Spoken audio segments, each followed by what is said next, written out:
नीतीश का 71वां जन्मदिन आज विकास दिवस के रूप में मना रहा जेडीयू। 71 पाउंड ब्लड डोनेट करने की तैयारी।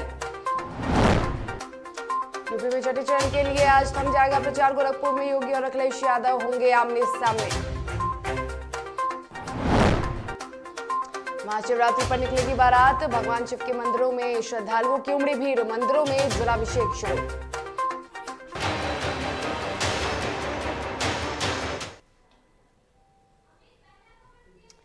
नमस्कार, आप देख रहे हैं डीटीवी भारत। मैं हूं आपके साथ शर्मिला चौहान।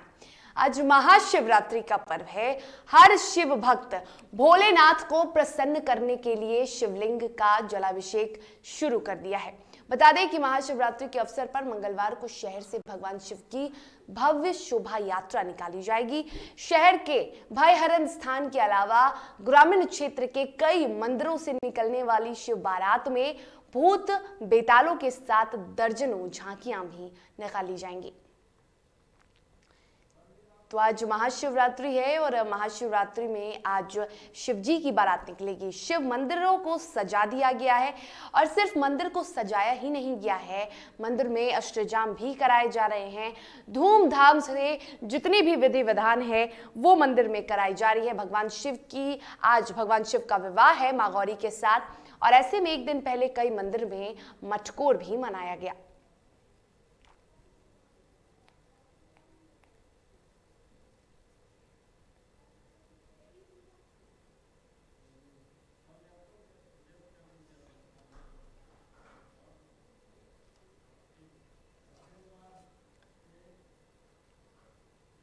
बिहार के मुख्यमंत्री नीतीश कुमार का आज जन्मदिन है और वे 71 साल के हो चुके हैं।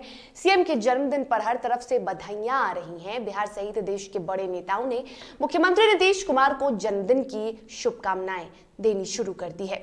वहीं पार्टी जनता दल के नेता अपने नेता का जन्मदिन खास अंदाज में यानी विकास दिवस के रूप में मना रहे हैं और ऐसे में जेडीयू कार्यकर्ता आज के दिन रक्तदान करके सीएम नीतीश को बिहार के मुख्यमंत्री को जन्मदिन का तोहफा देंगे। मुख्यमंत्री नीतीश कुमार का 71वां जन्मदिन है तो 71 पाउंड ब्लड डोनेट करने की तैयारी है।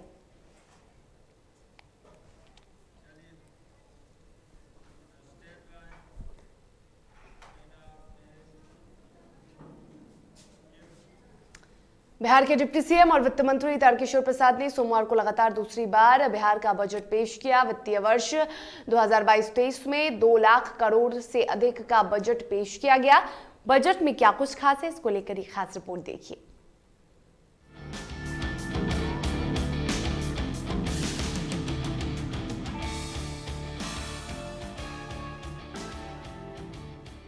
मंजिल यूं ही नहीं मिलती राही को, मंजिल यूं ही नहीं मिलती राही को, जुनून सा दिल में जगाना पड़ता है।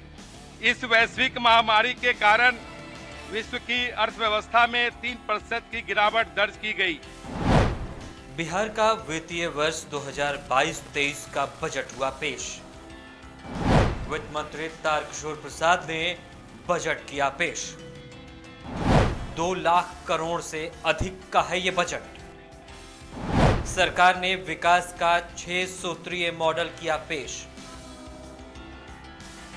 बिहार के उप मुख्यमंत्री और वित्त मंत्री तारकिशोर प्रसाद ने बिहार का बजट पेश किया है। बजट पेश करते हुए तारकिशोर प्रसाद ने कहा कि यूं ही नहीं मिलती राही को मंजिल, एक जुनून सा दिल में जगाना होता है। इसके बाद तारकिशोर प्रसाद ने विकास का 6 सूत्रीय मॉडल पेश किया। इस दौरान बिहार के मुख्यमंत्री नीतीश कुमार सदन में मौजूद रहे। 7 निश्चय 2 के सभी बिंदुओं को रख रहा हूं। निश्चय 1, युवा शक्ति बिहार की प्रगति। औद्योगिक प्रशिक्षण पॉलिटेक्निक संस्थानों में गुणवत्ता बढ़ाने की योजना। बाजार की मांग के अनुरूप संस्थानों में गुणवत्ता बढ़ाने पर ध्यान केंद्रित किया जा रहा है। प्रथम चरण में 60 तथा द्वितीय चरण में 89 औद्योगिक प्रशिक्षण संस्थानों का चयन किया गया है। महोदय, राजकीय पॉलिटेक्निक संस्थानों में सेंटर ऑफ एक्सीलेंस की स्थापना की जा रही है। इसके लिए भारतीय प्रौद्योगिकी संस्थान पटना को नॉलेज पार्टनर सहित कार्यान्वयन एजेंसी मनोनीत किया गया है। हर जिले में मेगा स्किल सेंटर प्रथम चरण में पटना, नालंदा और दरभंगा जिलों में मेगा स्किल सेंटर की स्थापना की कार्रवाई की जा रही है। द्वितीय चरण में शेष जिलों में मेगा स्किल सेंटर की स्थापना की जाएगी।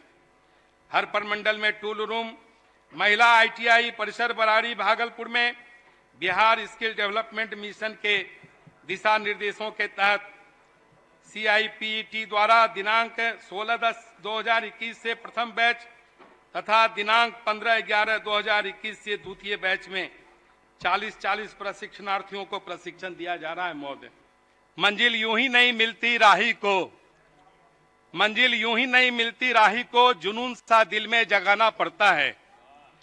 पूछा चिड़िया से कि घोंसला कैसे बनता है, पूछा चिड़िया से कि घोंसला कैसे बनता है, वो बोली कि तिनका तिनका उठाना पड़ता है। बिहार सरकार ने वित्तीय वर्ष 2022-23 के लिए 2 लाख करोड़ से अधिक का बजट पेश किया है। चलिए आपको बजट की कुछ खास बातें बताते हैं। 2,37,691 करोड़ का बजट पेश। सरकार ने विकास का 6 सूत्रीय मॉडल किया पेश। सामाजिक क्षेत्र में खर्च होगा बजट का 65%। 8 करोड़ से ज्यादा लोगों को लगा कोरोना टीका। 2022-23 में विकास दर 7.9 रहने की उम्मीद। बिहार की अर्थव्यवस्था 2.5% बढ़ी। स्वच्छ गांव समृद्ध गांव के लिए 847 करोड़ का प्रावधान। स्वास्थ्य सेवाओं के लिए 16 करोड़ का आवंटन। शिक्षा के लिए 39,000 करोड़ का आवंटन। कृषि क्षेत्र के लिए 29,000 करोड़ का आवंटन।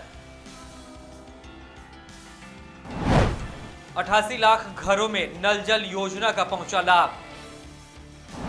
बिहार में एथेनॉल उत्पादन को बढ़ाने का लक्ष्य।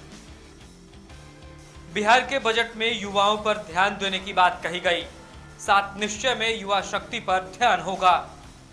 79 औद्योगिक प्रशिक्षण केंद्रों का चयन होगा। वहीं हर जिले में मेगा स्किल सेंटर बनेगा। पटना और नालंदा को पहले फेज में मेगा स्किल सेंटर मिलेगा। तकनीकी शिक्षा हिंदी और अंग्रेजी दोनों में ही दी जाएगी। सरकार इस बजट को पेश कर एक तरफ अपनी पीठ थपथपा रही है तो दूसरी तरफ बड़ा सवाल यह है कि इस बजट से बिहार को कितना लाभ मिलेगा। Bureau report, DTV Bharat. और खबरों के सफर में वक्त हो चला है एक छोटी सी ब्रेक का। ब्रेक के बाद खबरों के साथ जल्द हाजिर होंगे।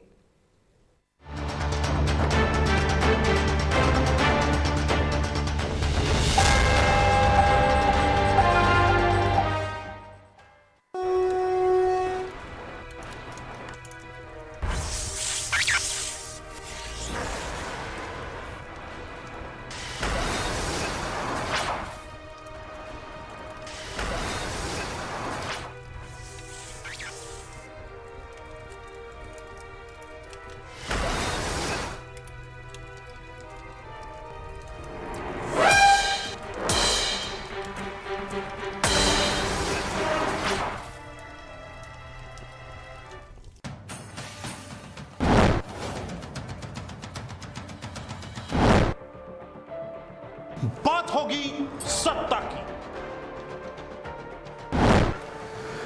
बात करेंगे व्यवस्था की। वादे नारे कहां गुम हो गए जनाब?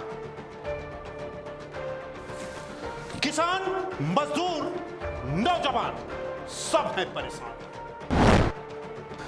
बेरोजगारी, पलायन आज भी है बरकरार। कहां तो तय था सड़क से लेकर संसद तक उठाएंगे आवाज, लेकिन अब ना हो परेशान, क्योंकि DTV उठाएगा आपकी आवाज।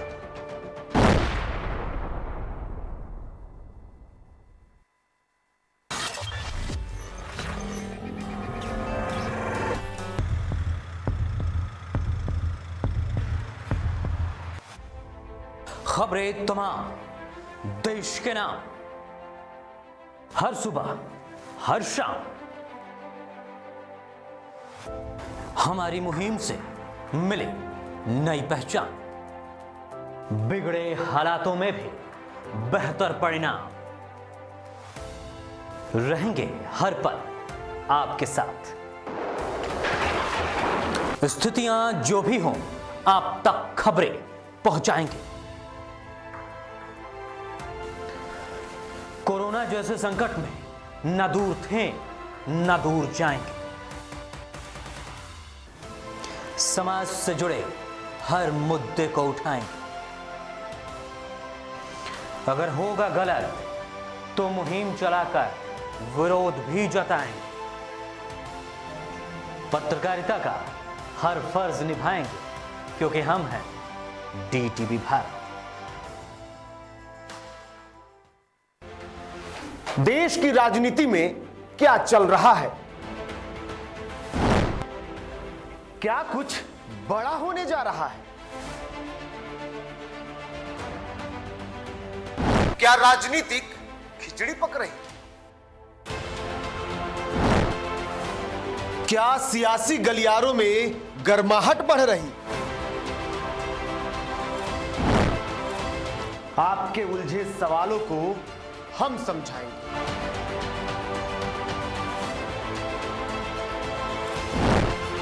अंदर खाने की बातों को हम ही बताएंगे। कब कौन कहां गया, सबसे पहले हम ही दिखाएंगे।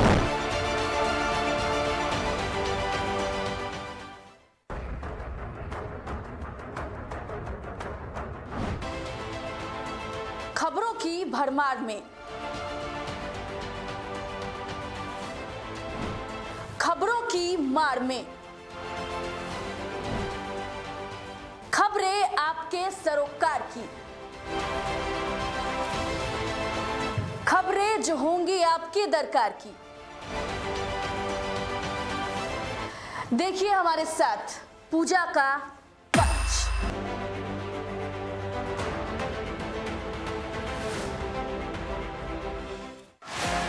खबरें जो कई सवाल खड़े कर जाती हैं,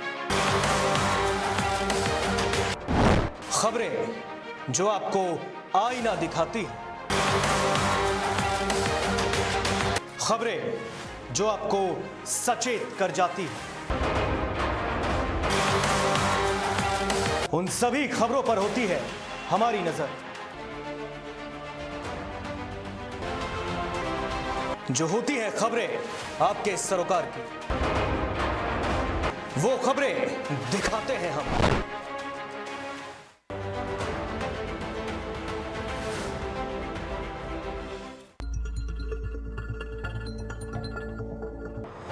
बिहार की बातें, झारखंड की झंकार,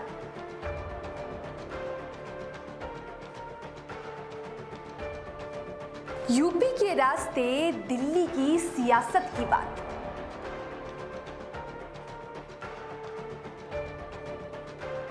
कब और कहां बिगड़े हालात, किससे किसकी बन गई बात। अब हर खबर पहुंचेगी आपके पास।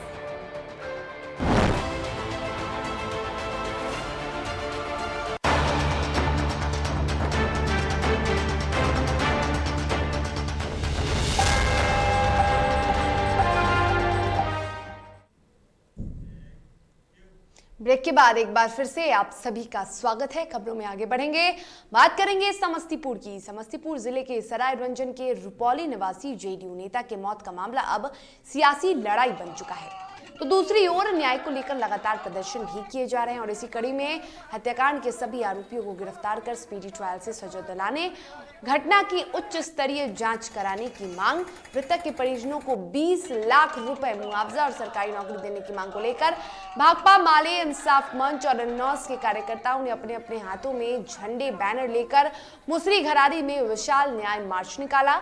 और इस मार्च के दौरान सड़क पर घंटों जाम की स्थिति बनी रही।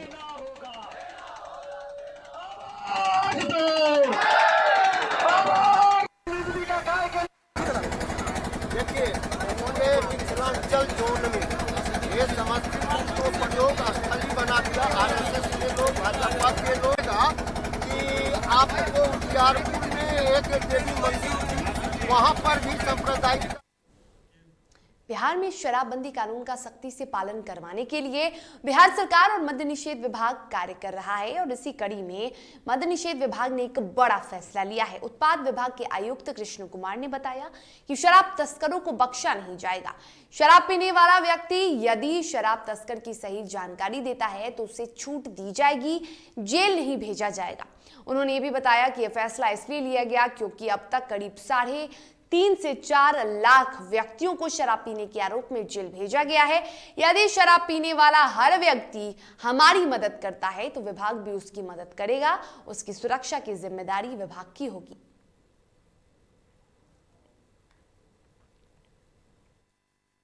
शराब पीने वाले व्यक्ति पकड़े जाते हैं, शराब पीने वाले व्यक्ति अगर पकड़े जाते हैं और वो ये सोर्स बता देते हैं कि उन्होंने कहाँ से शराब ली है और वहाँ छापेमारी होती है और वो व्यक्ति पकड़ा जाता है, वैसी स्थिति में जो शराब पीने वाले पकड़े जाते हैं उसको रिलैक्सेशन दिया जाएगा और छोड़ भी दिया जाएगा। मतलब वो जेल नहीं जाएगा? जेल नहीं जाएगा। ये सोशल इविल है, जो पी रहा है सोशल इविल है और इसको करने इसका ये सज़ा नहीं, उसको सुधारा जा सकता है। तो जो इसके पीछे है, जो इसको दारू बिचवा रहा या पिला रहा है, हम लोग का फोकस उसके ऊपर। कब से इम्प्लीमेंट हो जाएगा ये आदेश? ये आदेश तो अभी से ही इम्प्लीमेंट हो सकता है। माने शराब माफियाओं की कमर तोड़ने के लिए ये आदेश? शराब माफियाओं को कमर तोड़ने के लिए, और जैसे ही व्यक्ति रिलैक्स होगा कि नहीं तो वो सबका नाम भी बताना शुरू कर देगा। और वो ये होगा कि नहीं, पहले था कि जो जाता था जेल, जो पीता था एक बोतल ले जाता था वो जेल जाता। अब शराब माफिया ये भी होगा कि वो भी जेल जाएगा, क्योंकि अब इनको थोड़ा सा रिलैक्स हम देंगे तो ये नाम भी बता देगा।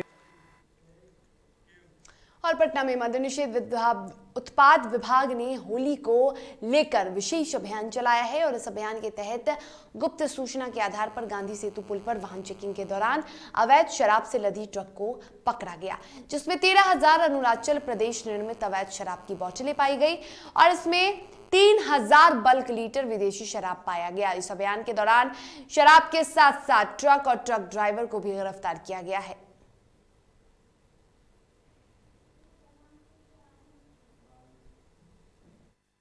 सरकार में पटना जिला के अंतर्गत होली को देखते हुए विशेष अभियान चलाया जा रहा है। विशेष अभियान के अंतर्गत कल रात्रि के समय लगभग आज सुबह भोर तक में एक उत्तराखंड नंबर का 6 चक्का ट्रक पकड़ाया है, जिस ट्रक में ऊपर से तिरपाल से ढका हुआ था, भीतर भूसा भरा हुआ था। और भूसा के अंदर गुप्त सूचना मिली थी कि अरुणाचल प्रदेश वाला लगभग 13,048 पीस बोतल विदेशी शराब का गायघाट होके गांधी सेतु पर जाने वाला है। उसी क्रम में उत्पाद विभाग पटना के द्वारा छापामारी की गई, ट्रक को पकड़ा गया है, ट्रक के चालक को पकड़ा गया है। लगभग 13,000 बोतल उसमें से बरामद हुआ है। कुल मिलाकर 3,876 लीटर अवैध विदेशी शराब अरुणाचल प्रदेश का बना हुआ पकड़ा गया है। मुजफ्फरपुर में दिन दहाड़े बाइक सवार अपराधी बड़ी लूट की घटना को अंजाम देकर आसानी से फरार हो गए। घटना सदर थाना क्षेत्र के देघड़ा नहर के पास की है, जहां बाइक पर सवार हथियारबंद अपराधियों ने रिलायंस कर्मी से तकरीबन 25 लाख की लूट की घटना को अंजाम दिया। पीड़ित नीरज कुमार ने बताया कि वह बैंक में पैसे जमा करने जा रहा था, लेकिन तभी अपराधियों ने पीछे से बाइक को टक्कर मार उसे गिरा दिया, साथ ही हथियार के बल पर रुपए लूट लिए। वहीं मौके पर पहुंचे डीएसपी टाउन ने बताया कि पूरे मामले की जांच हो रही है।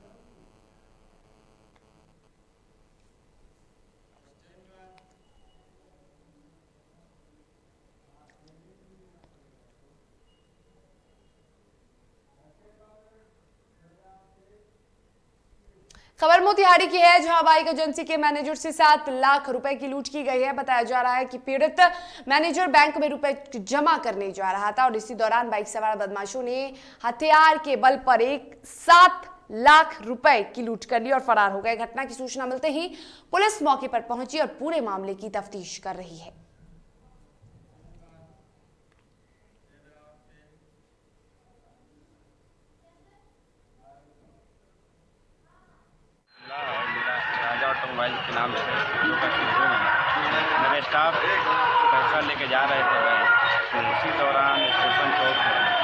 अपराधियों ने अपाची बाइक लेकर के 3 आदमी सवार थे, पीछे से धक्का मारा है लोग, बाइक गिर गया है। उसके बाद में पिस्टल दिखा करके पैसा छीन करके भागा है लोग। हमने सूचना दिया है थाना को, ये लोग अपने ड्यूटी में लगे हुए हैं।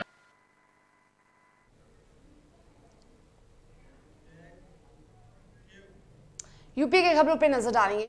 विधानसभा चुनाव के छठे चरण के चुनाव के लिए चुनाव प्रचार शाम 6 बजे थम जाएगा। छठे चरण में यूपी के 10 जिले यानी अंबेडकर नगर, बलरामपुर, सिद्धार्थनगर, बस्ती, संत कबीर नगर, महाराजगंज, गोरखपुर, कुशीनगर, देवरिया और बलिया के 57 विधानसभा सीटों पर मतदान होना है और इन चरणों में मुख्यमंत्री योगी आदित्यनाथ की चुनावी किस्मत का फैसला होगा, जो गोरखपुर की सदर विधानसभा सीट से उम्मीदवार हैं। चुनाव प्रचार में आखिरी दिन गोरखपुर में योगी आदित्यनाथ और अखिलेश यादव की चुनावी रैलियां हैं। तो बताते चले कि छठे चरण के चुनाव को लेकर प्रचार थम जाएगा। आज शाम को चुनाव का प्रचार प्रसार थम जाएगा, यानी प्रचार प्रसार का शोर शाम 6 बजे के बाद थम जाएगा। इस बार जो छठे चरण का मतदान होना है, ऐसे में कई बड़े चेहरों कि किस्मत का फैसला ईवीएम में कैद होगा छठे चरण के मतदान के दौरान। इसमें उत्तर प्रदेश के मुख्यमंत्री योगी आदित्यनाथ भी हैं, जो गोरखपुर से उम्मीदवार हैं।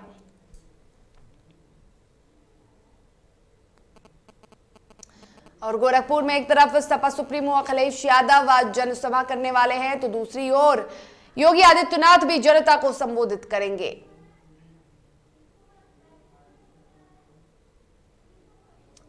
तो गोरखपुर में योगी आदित्यनाथ और अखिलेश यादव आमने सामने होने वाले हैं और छठे चरण के लिए आज प्रचार प्रसार थम जाएगा।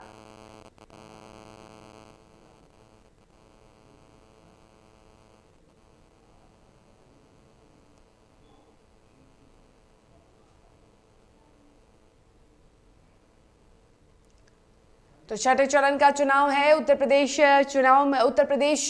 चुनाव को लेकर अब छठा चरण बहुत ही खास है, क्योंकि ऐसे में दो बड़े चेहरे हैं। एक तरफ अखिलेश यादव तो दूसरी ओर उत्तर प्रदेश के मुखिया योगी आदित्यनाथ। योगी आदित्यनाथ गोरखपुर विधानसभा सीट से चुनाव लड़ रहे हैं और ऐसे में छठे चरण के दौरान अब कई बड़े प्रत्याशियों की किस्मत का फैसला ईवीएम में कैद होगा।